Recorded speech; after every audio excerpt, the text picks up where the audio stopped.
Good morning, and thank you for joining us today.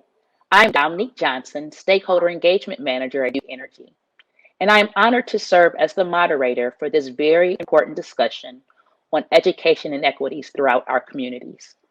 These conversations will challenge each and every one of us to listen, learn, and respond in order to make a difference. We are very fortunate to have representatives from United Way's partner agencies, as well as a community partner on our expert panel this morning. As a parent of two CMS students and a former teacher myself, I'm excited to lead this discussion with our esteemed panel in the education space. Before we get started, let's meet them.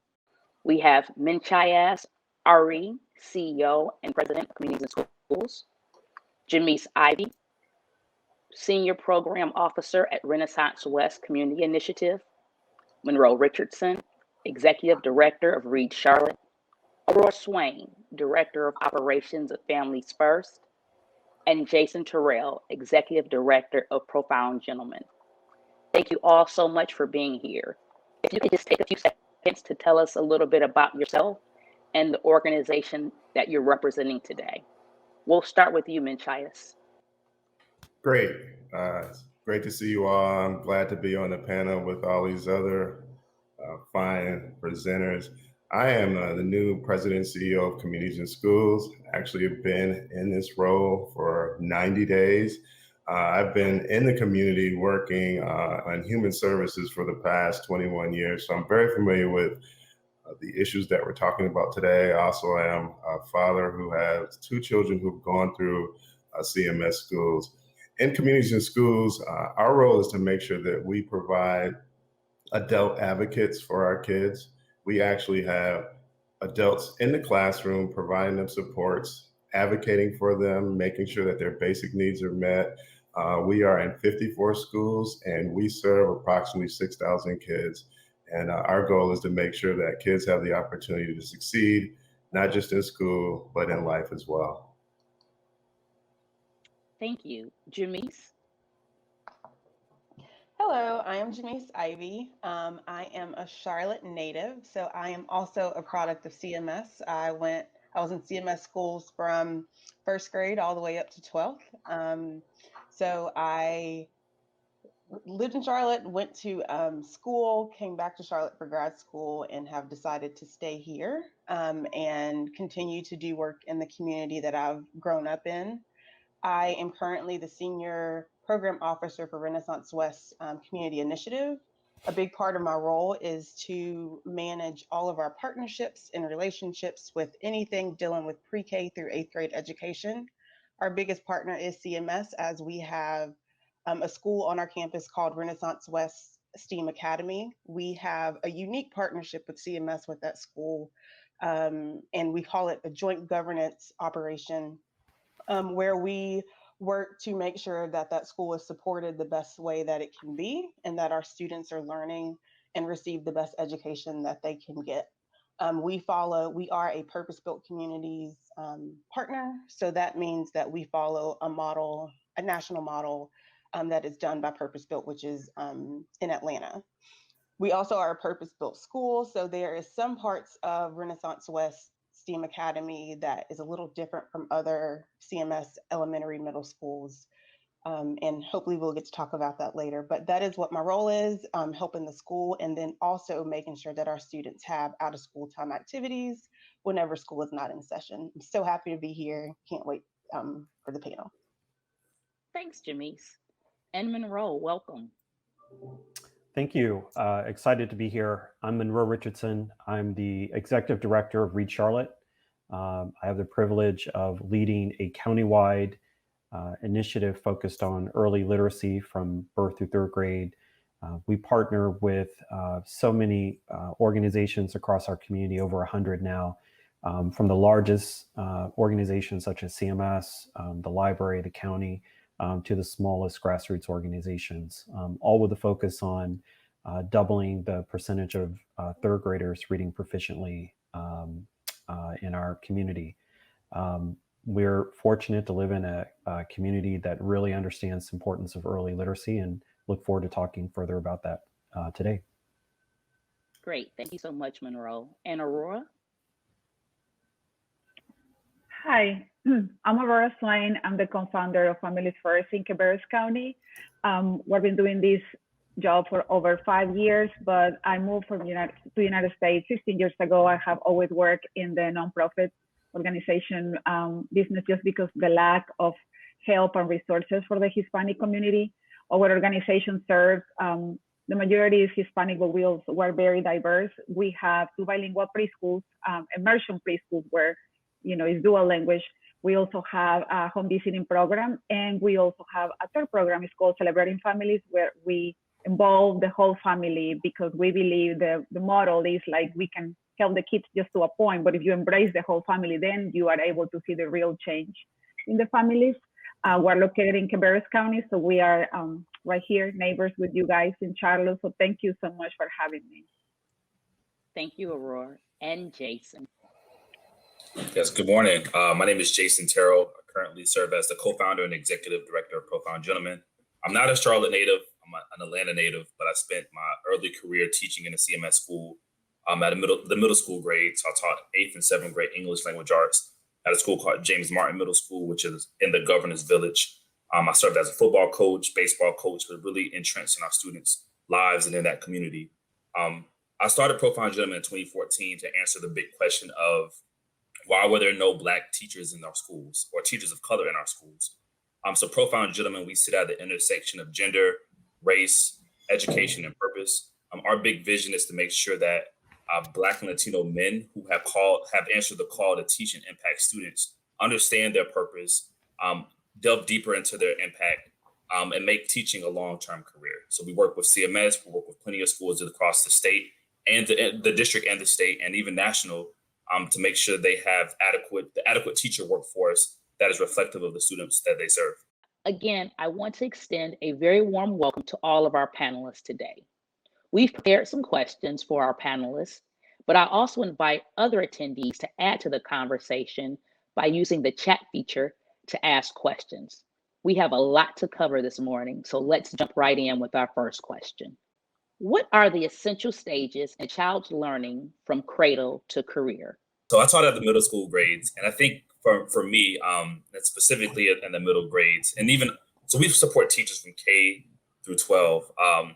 But I think that the middle grades is interesting because students are probably the most impressionable. There's a kind of an old school saying that more is caught than taught.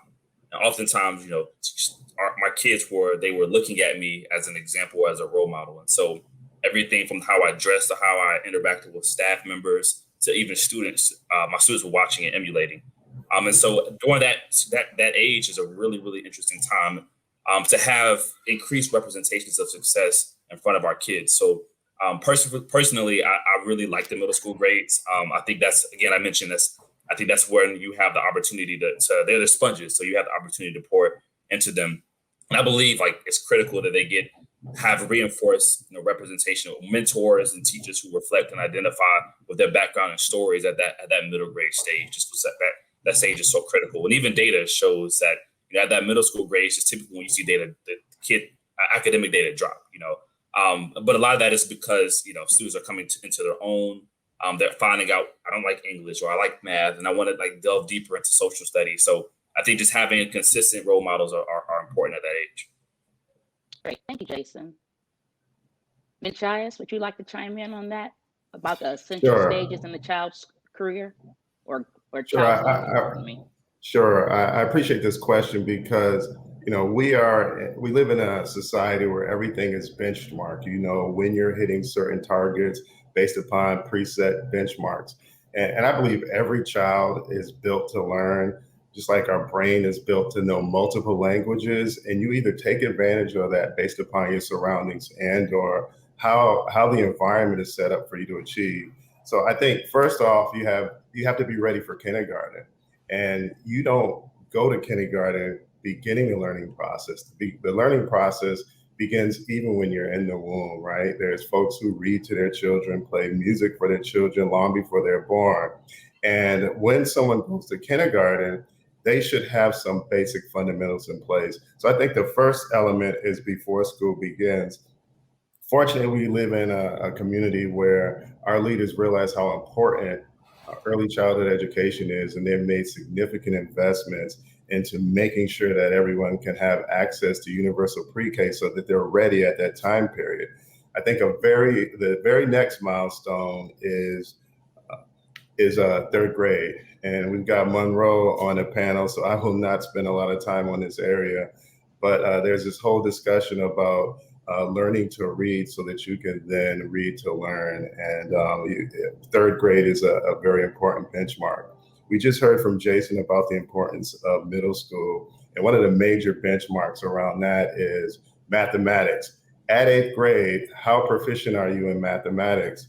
And that's something that I hope we delve into, because in our CMS school system, many of Black and brown kids are not proficient at some of these milestones, and particularly it begins to be glaring right at the 8th grade area. And then of course you have high school graduation, you have post high school, either employment or college. And then of course you have your readiness for work. Thank you. I appreciate that. Aurora, would you like to chime in? Yes, I noticed that in the community they build neighborhoods or they build areas for living, but they do not consider the part of the infrastructure for childcare. So we noticed that that's one of the pillars of developmental for the kids, because, like, for example, at the preschool, when we get some of the families, the kids, you can say they're already behind. First of all, because the second language, they don't speak English, so they're able to come with us and we're able to help them.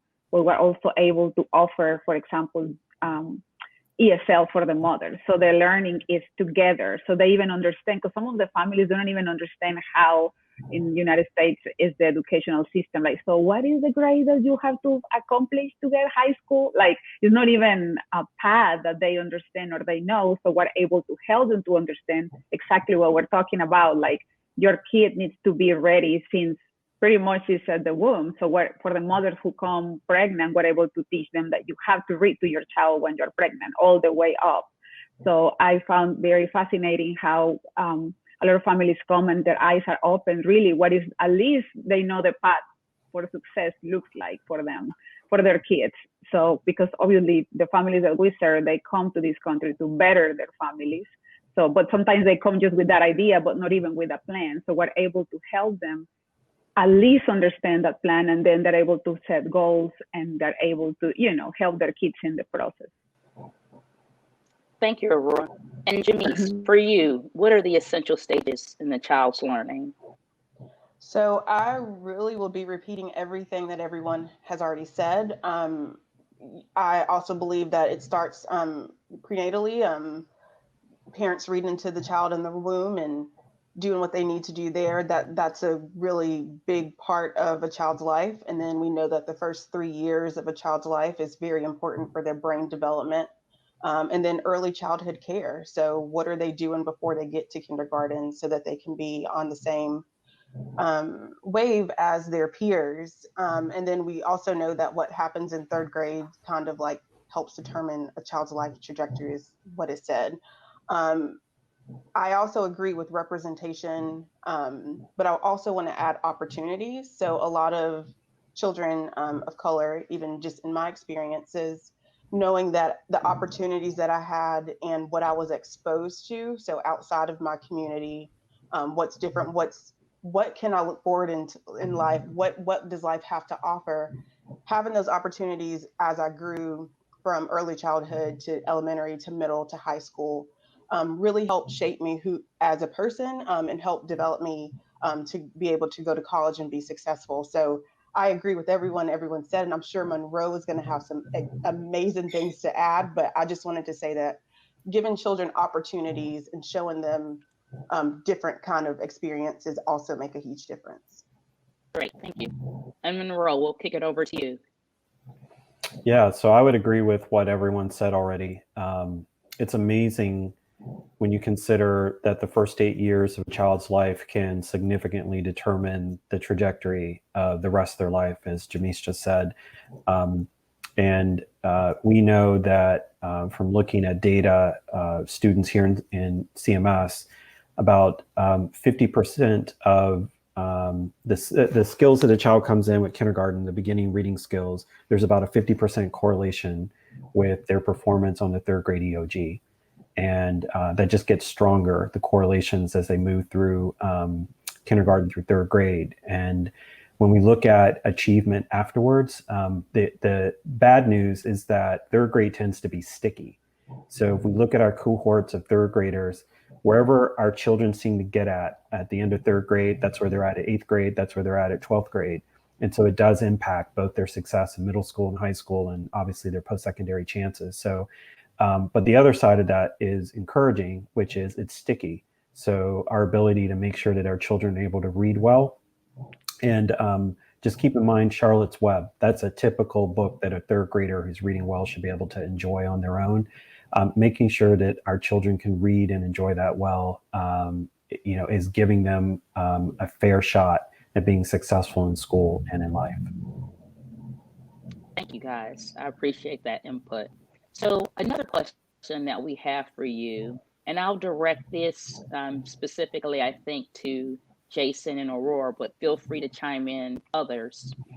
How have our educational institutions failed children of color throughout their learning journey? So Aurora, I'll start with you because I know you specifically seek to serve students of color with your organization. Well, where should I start? Obviously, for us in our county communities, lack of funding. As I said, we're able to help a lot of the families, sending them to with a good head start to kindergarten. So we're very proud to say that we're able to send them there. And actually, we're very thankful that the school system now is recognizing, oh, they come from the bilingual preschool, they're going to do okay. But sometimes I feel the way they fail is in the emotional piece as well. I will share just a quick story to maybe summarize it better. I was able to go with one of our moms to her elementary school. The student was with us. So the little girl was already in second grade, and she was able to get in. She's really brilliant. Since we had her in our program since she was 3 years old. So when you see a kid that is just lives to learn, and she's really brilliant, and she's bilingual, and she was able to accomplish something about reading. So she was going to represent the school to another school to represent second grade to short story. I go with the mom because the mom didn't understand exactly the logistics. So I went with her to the elementary school. I met with the teacher, and the teacher said, we are very surprised that she's going to represent us as a Hispanic kid, to making a statement that's really weird. Hispanic kids never do this kind of things, or they shouldn't, or it should be a white kid. I don't know. It was really, I can just see, because this mother really was needing me more like an emotional support, because she was very happy more than me going to translate. So she understood, and you should see the face that poor mother had. So to me, I have to explain that sometimes we say things, or people say things without meaning anything wrong. I'm very sure that teacher loves and was proud of the student, but the way that came out. So I feel like one of the pieces that fails more, besides the funding and the lack of translators for the parents or all of that, is how they teach our minorities, especially the Hispanic kids, who is a big deal for them, because you can think about, you go to school and you have to speak English, but then you go home and you can't because your parents don't understand you. So that poor child is divided, what should I do? And also when you are a kid, you want to fit. You already feel different because you look different than everybody else. So when you go to school, you just don't want to be the different kid. So you do the best you can. And at least I feel with my kids who are also biracial, So I feel like the piece that they fail the most is in the emotional piece for our students, to make them feel like they belong and that they don't look different.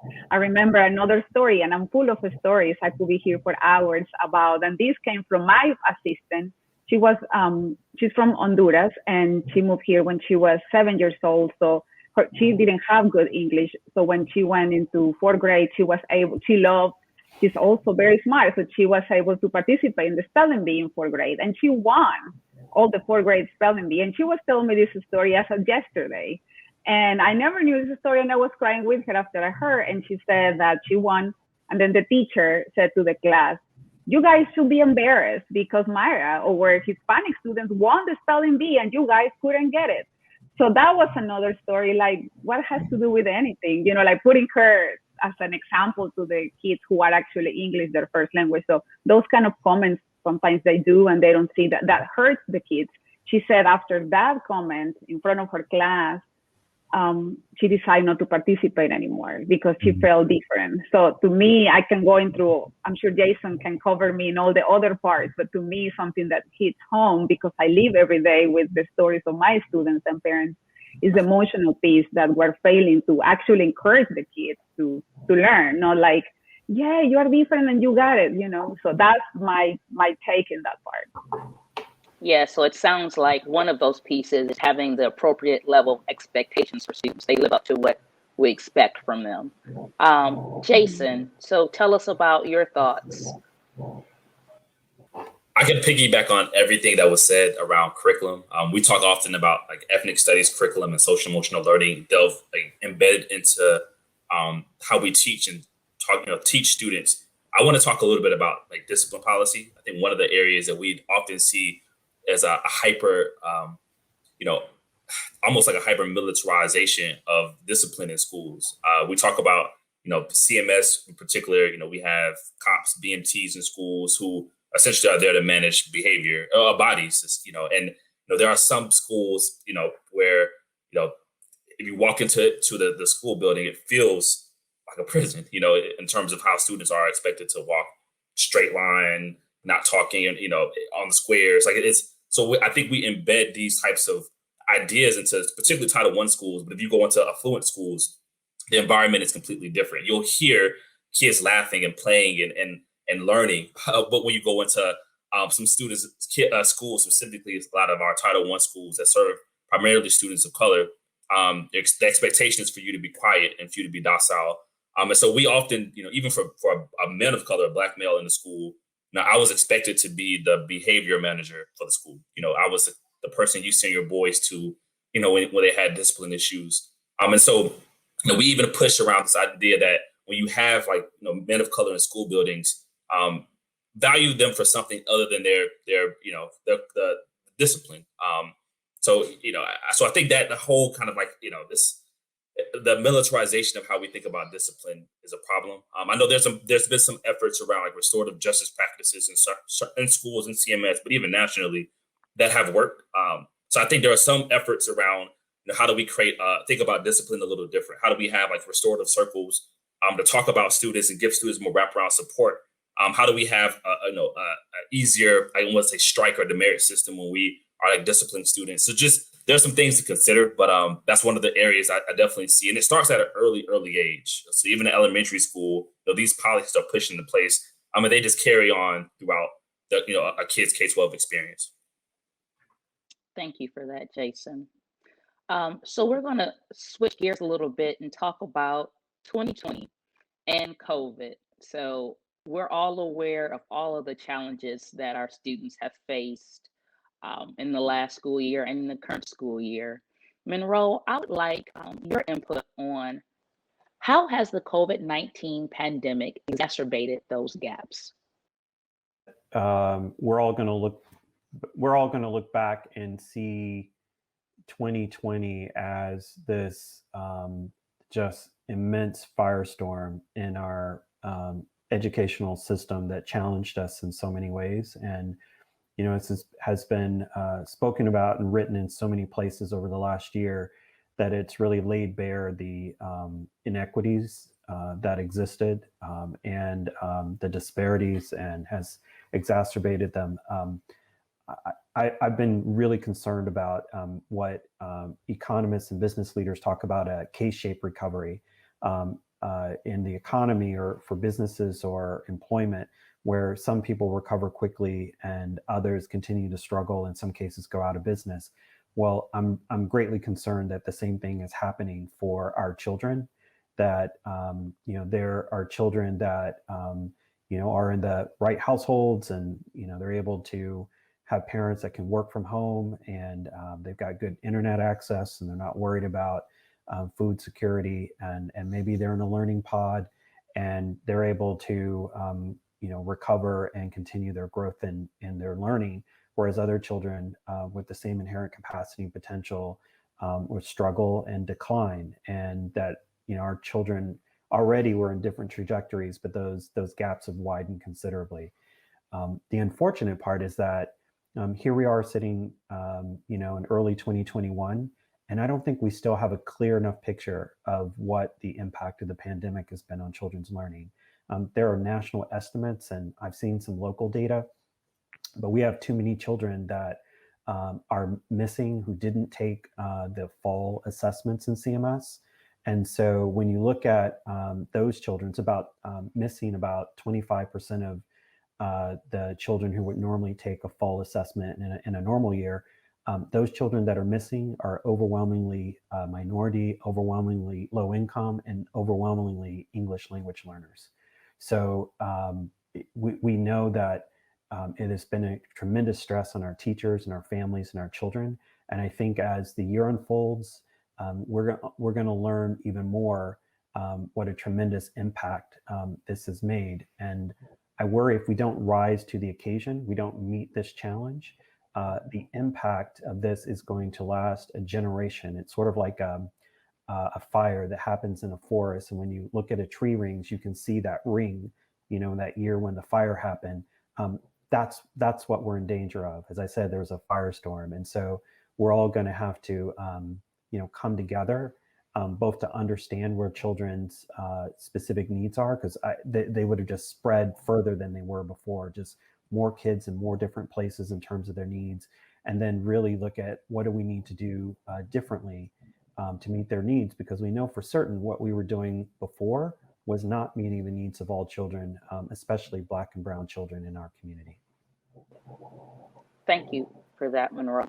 I would also like to, again, remind folks who are participating to use the chat feature if they have questions for our panelists.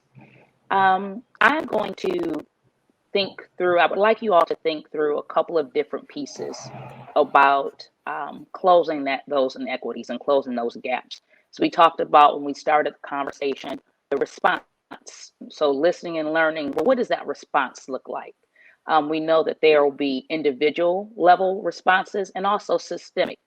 So Minchayas, tell us what you think are some of the most integral individual level interventions we can make that are critical to closing the gap in education. Yeah, thank you for that question. And I echo the comments that the other panelists have made before, particularly Monroe, in terms of the severity and just the ramifications of this COVID-19 pandemic, and particularly how it's affecting Black and Brown kids. What we're seeing in communities and schools is that there's a lack of engagement, right? Folks are not logging on. And this is a national trend. National statistics say that chronic absenteeism has increased 50% since the pandemic. When we look at the students that we work with in communities and schools, we're seeing that that's up to 30% now, and that's a significant jump. When you overlay that with the fact that, Black and Brown kids are not passing the EOG, you're looking at a 51% Black children unable to pass the 8th grade math test. And then you have folks not logging on, missing 10 and 20 days of school. We have to start with engagement. We're rolling out interventions, knocking on doors, implementing software that really gamifies and adds rewards for folks getting engaged. But we have to understand that there's a one-to-one correlation with families who have more resources and kids who attend school with more resources than those who are in higher poverty schools or are fighting poverty on their own. It's a one-to-one correlation. Our kids who are in high resource schools haven't missed a beat. But if your mom or dad has to go to work and you're in the bed and they tell you to get up on your own and wash up and grab some breakfast and log on, it's not going to happen. And we're seeing that. So we really have to, first and foremost, increase engagement. And secondly, we have to prepare to help offset the learning loss that we know has occurred. Jamise, would you like to chime in what do you think are some of the individual level interventions that are critical to solving these inequities? Yes, I'm gonna go back to that question about COVID-19 to also answer this question. But one of the things that we experienced was when COVID hit and schools had to go full remote.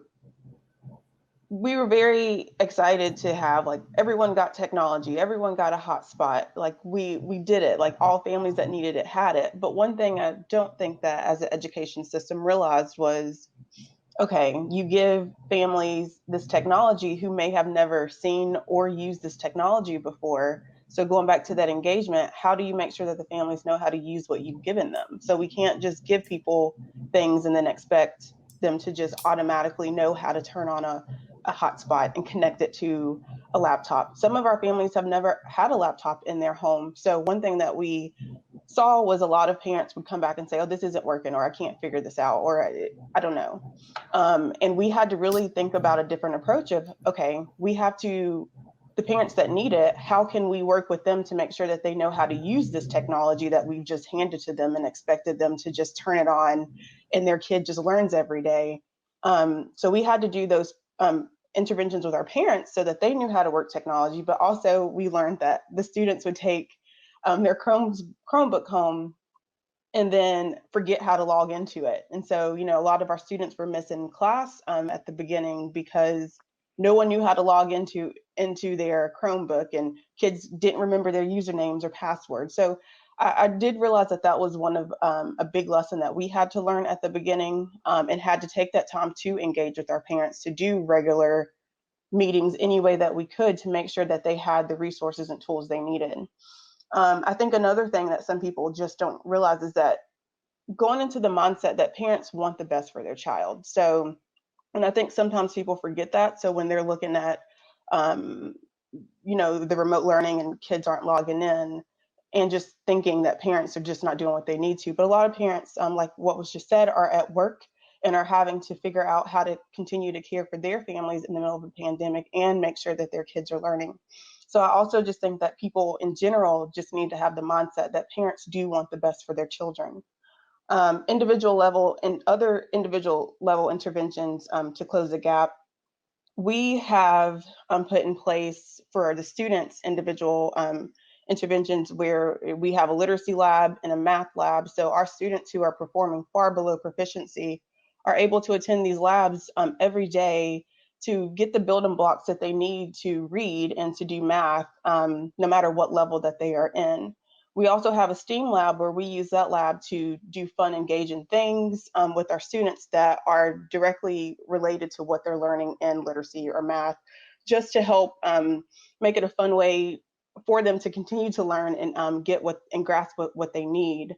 And then we also know that we have to provide engaging out of school time activities for our students. So we try to do that in as fun way as possible. So we work with different partners who are involved in STEAM and in all different math and, you know, different kind of things that the kids are learning in school, but try to make it fun for their out of school time activities as well.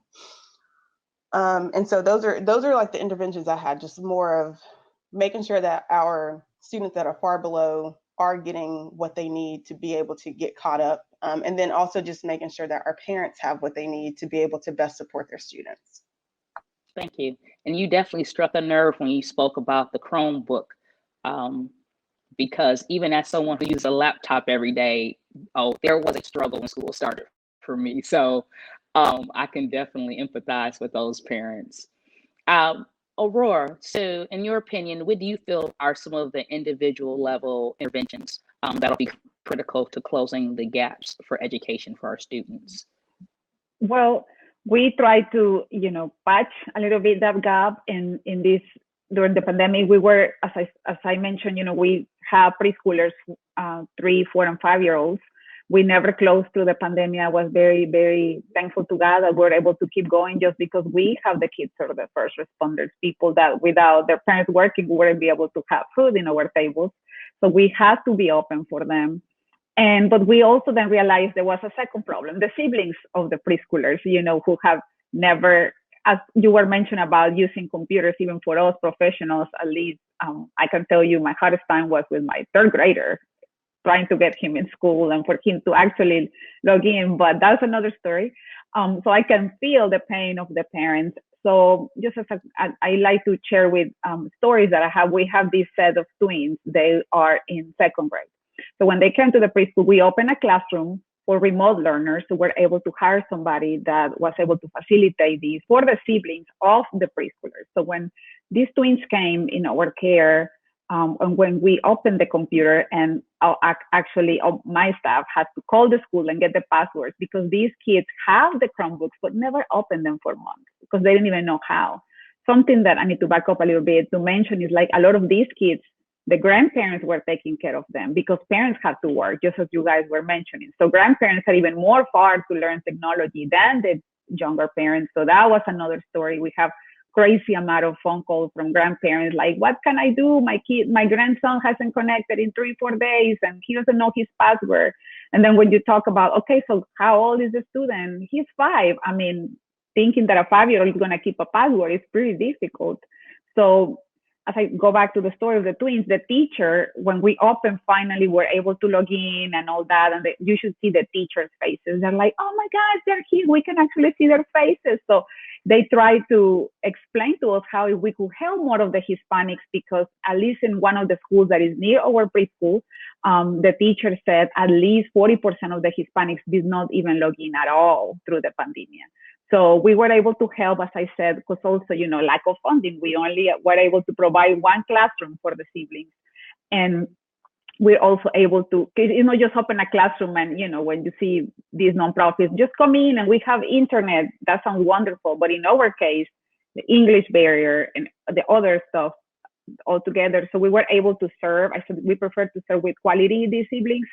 And I feel so bad having to say people, we don't have the capacity to serve your child. But something that I believe we need to do, besides opening these remote classrooms and have tutoring for them, because we can do that right now. Let's start tutoring these kids who are really behind. But to me, that's just putting a patch right now. And what is going on, which we have to do it and we're doing it. But I think goes back to the early childhood, goes back to the home visiting. Goes back to, if you embrace the whole family, then that family is going to be able to help their own family. Like we have stories where we offer the GEDs for the mom. So now the mothers have a GED while their kids are in preschool. So the little babies who are in their wombs, when they come out, the mother already is going to have a GED or is already going to be speaking English. So she's going to be able to help that child to be successful in school because she is successful. So I truly believe that, as our co-founder said, when you open your home, you open your heart, you are able to go, like with our Parents as Teachers program, for example, you're able to help them setting goals with them, and you're able to see how they live. So what are the necessities that they have? Is it lack of food? Is it lack of education? Is it, in some of the cases, where abuse, that without our educators at the home, we wouldn't be able to help those mothers or those families. So I believe something we need to do is go back to the basis of, let's do this home visiting program so we can help the whole family. So we don't have these problems when the kids already hit kindergarten, the family is ready because is this lack of access other ways anywhere else. So we're able to, have that reach for them to be able to walk and being able to be successful with their kids when they hit kindergarten. Thank you for that, Aurora.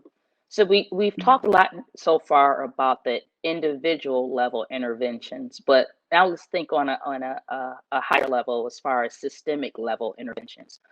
Jason, can you talk a bit about that, and what do you think is the most critical to help with these inequities from a systems level?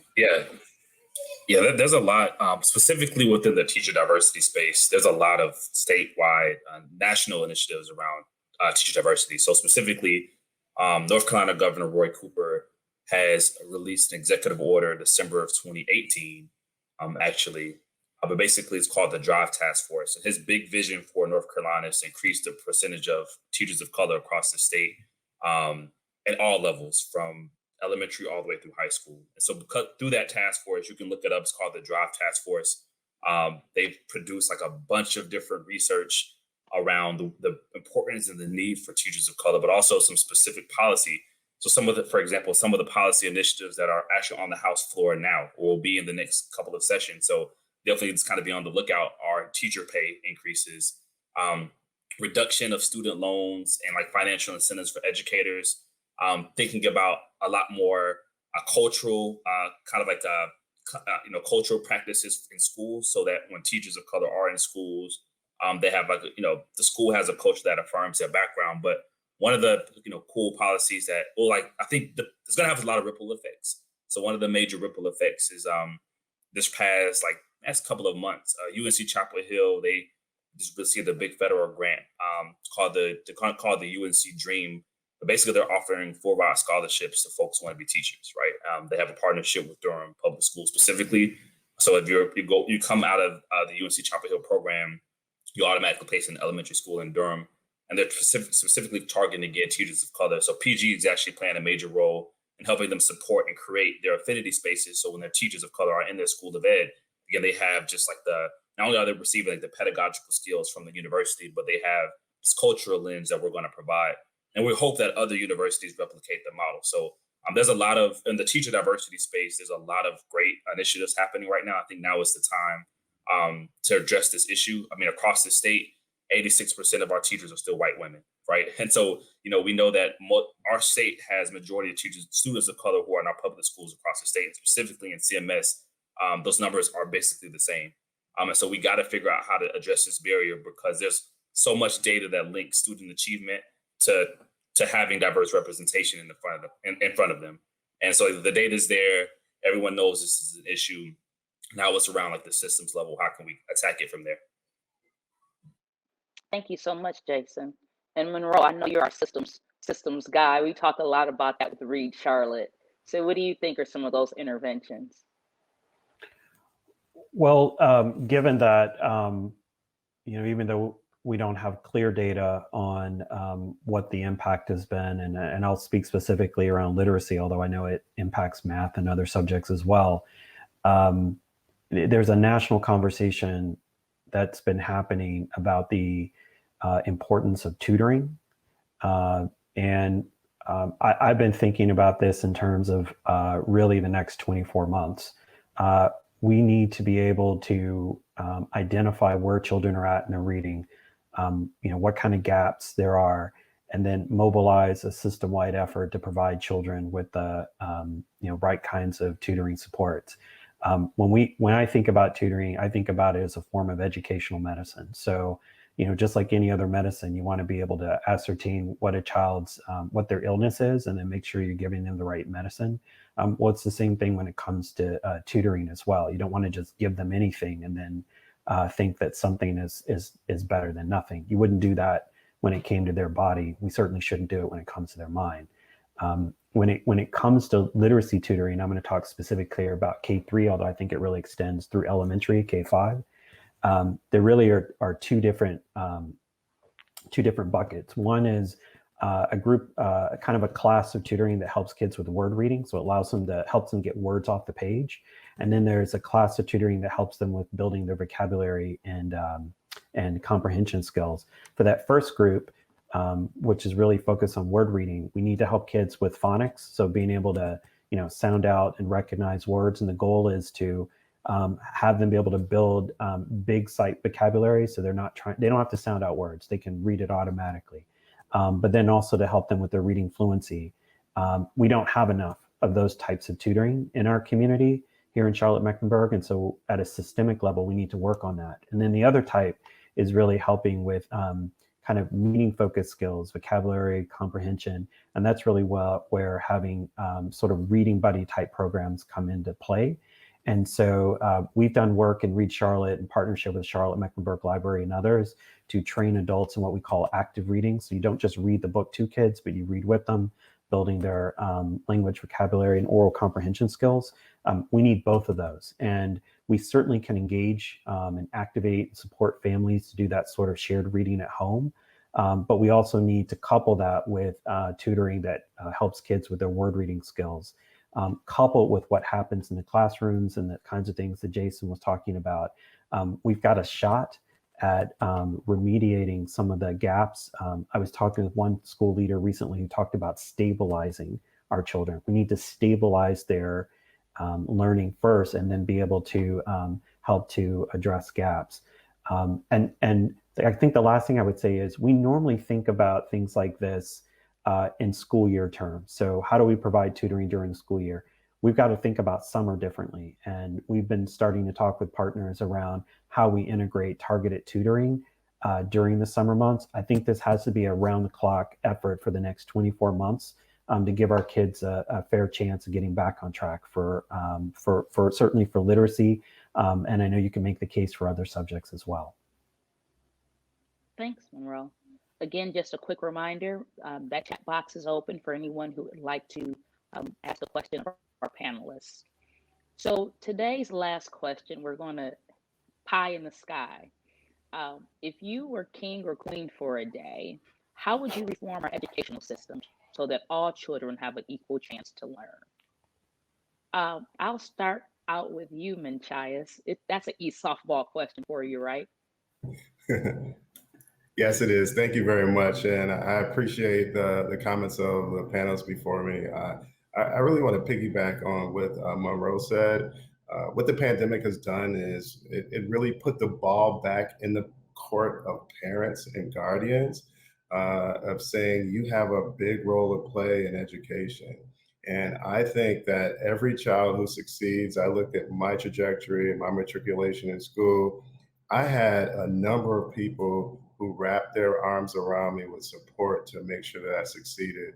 So I think that there's certainly financial things that are needed to help get the appropriate materials in schools, get the appropriate teaching levels and support, not only in terms of teachers, but adults in the school, social workers and nurses. There's going to be significant effects on mental health and social emotional success that is going to be impacted by this pandemic. But I think giving the support to the parents, a lot of the people on our team, a lot of our site coordinators, they're spending just as much time with the kids as they are with the parents, giving them pointers, giving them tips.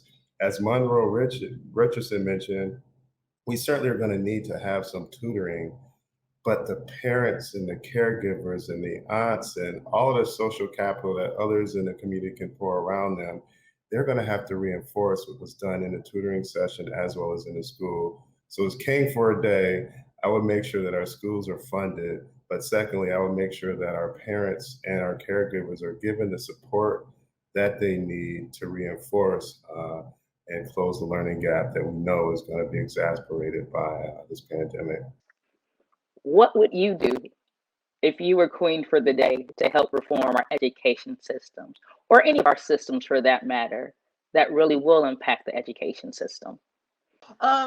Yeah, I thought about this question, and this is a really hard question, and I think I have a super loaded answer. But I think one thing that we also need to realize is that, yes, we're talking about education systems here, but there's so many other systems that come into play for a child's education. So we have to think about housing.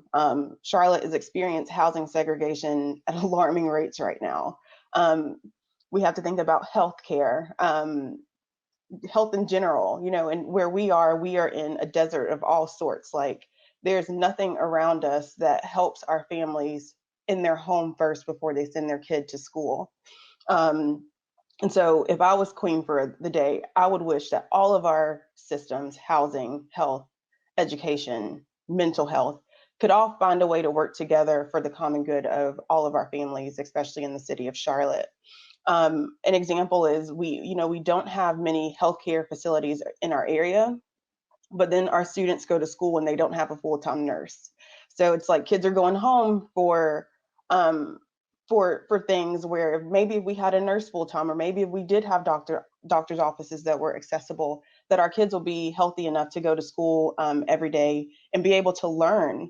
Our housing, just the way that housing is done in Charlotte is very scary to me, and in the work that I do, and even our parents who are in housing, just trying to help them keep their housing because of the systems that are in play with the families that we're dealing with. so I could go on a million times about like just those bigger systems that I feel like do not work together, which if they work together, I feel like a lot of the issues that we have in the world would be different. Another thing that I would do as queen for the day is going back to hiring. So one thing that we have noticed is, I think the stat was said earlier about that there's still, most of our teachers are still white females. And our teachers are amazing, but I think one thing that we have to get out of that a one size fits all approach does not work. Some of our teachers need a lot of more professional development, and they need also mental health opportunities in their jobs as well, because they're dealing with a lot of things. So we have teachers who are amazing and who have right intentions, but come into the community really not knowing how to, I don't, the right word is how to relate to our students, and our students do not know how to relate to them. So I just, if I was the queen, if this is what the hiring practices are doing, and we're having to hire white females more than any other racial group or gender, how can we support those teachers that are there, make sure that they have what they need to be able to understand the communities that they work in? How can we help them to make sure that they can relate to their students? Because what we're seeing is the teachers are getting burnt out because they can't relate to the student, and the student is getting burnt out and aggravated because they can't relate to their teacher. So I love organizations like Profound Gentlemen who are really trying to help in this issue. But that is one thing that I see as a community person working in education, is just having the people that are in the schools really care. Another thing that I wish is, if a teacher does not have the heart to be there, that we can have the guts to say, okay, this is not for you. Maybe you need to go somewhere else, and try to get people who are in our schools that care about our kids and can relate to our kids. Thank you. Thank you so much, Jamise. I mean, you did make a great point about cultural competency and the importance of students having someone they can relate to. Monroe, King Monroe. So you are king for the day. Tell us your thoughts. Well, I'd like to actually build on what Minchias and Jimmy said.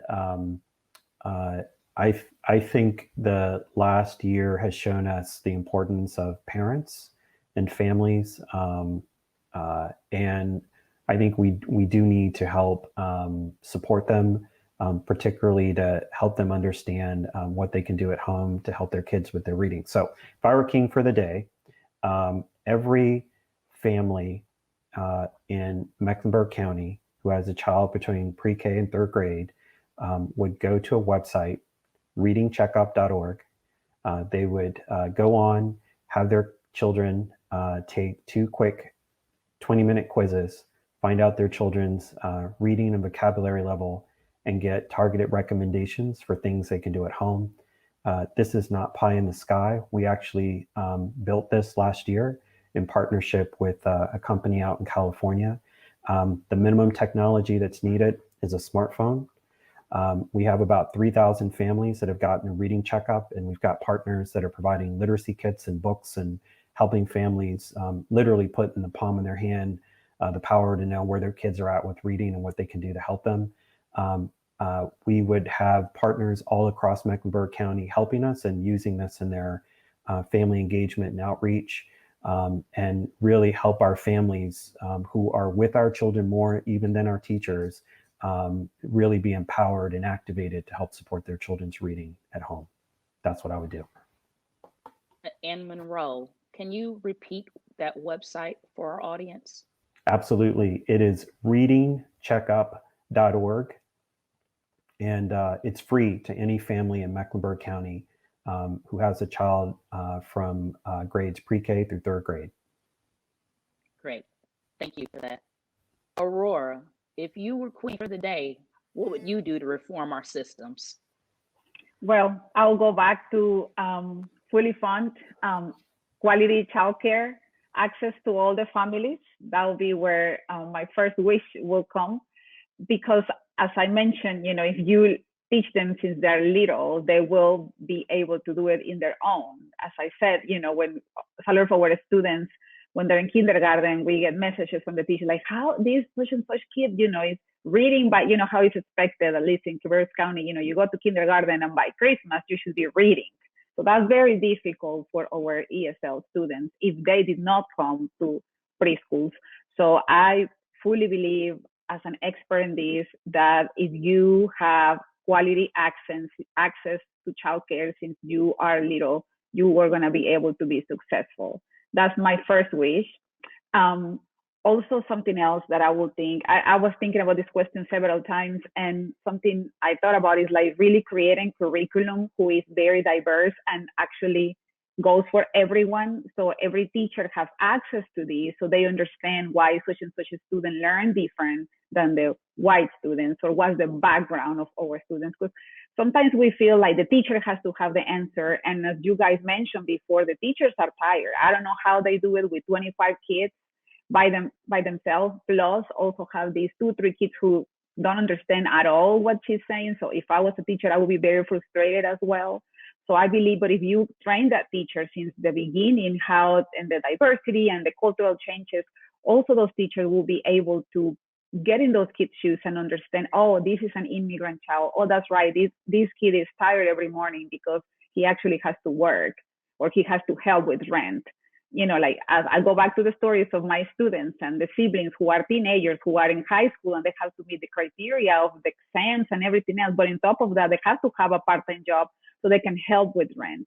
So if you understand that better since the beginning, you are going to be able to empathize with that student and say, you know what, I can stay with you extra 20 minutes at the end of the class so I can teach you. But I also know that if that teacher has all this work to do and they don't have help, they won't be able to do it. So I will give more money and funding to these teachers to have an extra help for these students, or for them to be free to actually teach to that specific student who needs that specific attention at the time because of other stuff that the other students don't have to go through. I really believe have more access to books who are actually diverse. They said if you match a book that really represents you, you will love to read. Like I love to read because when I was little, I was given books that I actually liked. So I was able to embrace reading as a young student. So, but if I never have a book that I actually like or I can relate to, I wouldn't love books at all. So I think I will give more access to more publishers that will have more diversity on the books that the students can have access. And I think early I will go back to, the higher levels where you can actually be an impact and you can write policies that you include everyone. So we don't have this segregation in schools, like even in our county, this is school that is in this nice neighborhood. They have all this funding and they have all these activities for the kids to do extra. When you go to one of our segregated schools where 60% of the population is Hispanic or African American, it's not that much for them as well. So I will fund everyone equally and go back and talk and bring these people to our classroom so they see how it looks like. Also, something I would like is to have enough funding to provide special social workers that will come to a home visit to every single student who comes to school. Like go and see how they live so you know what to expect, or you can see ways to help them. What is not the teacher who is helping because she needs to be teaching. It's actually resources for other staff who are going to be able to provide those services for these families. So actually that beautiful child is going to be successful. Thank you. And Jason, what would you do to reform our education systems? Yeah, I loved everything everyone said. So that I think for me is I like to think about capital a lot, and so I think oftentimes we value financial capital as like one of the highest forms of capital. And I think one thing we miss an opportunity is really looking at like the cultural capital that our students and our families have. Often in my school, when I was teaching, and even through PG's program, we talk about like the brilliance and the genius of like our kids and our families. And if you just ask, what are you interested in learning? What do you want to know more about? Actually develop relationships with parents and families, you'll just see a major difference, overwhelmingly large difference in, how students' engagement, the academic performance, like everything. So I think for me, it's just valuing capital the same, social capital, human capital, but definitely that cultural capital piece is really important. And understanding our students and our families possess a form of capital that's rich. You can't replace it. Thank you so much, Jason, and all of our panelists. So this concludes our conversation today. On behalf of United Way of Central Carolinas, I want to thank all of our panelists for joining us to share your expertise about this very important topic. Your leadership and continued partnership in this space is vital to continue moving forward as a community and as a country. And to everyone who attended today's discussion, it is our sincere hope that you gained a deeper knowledge and understanding of the education inequities in our community. Thank you so much and have a great rest of your day.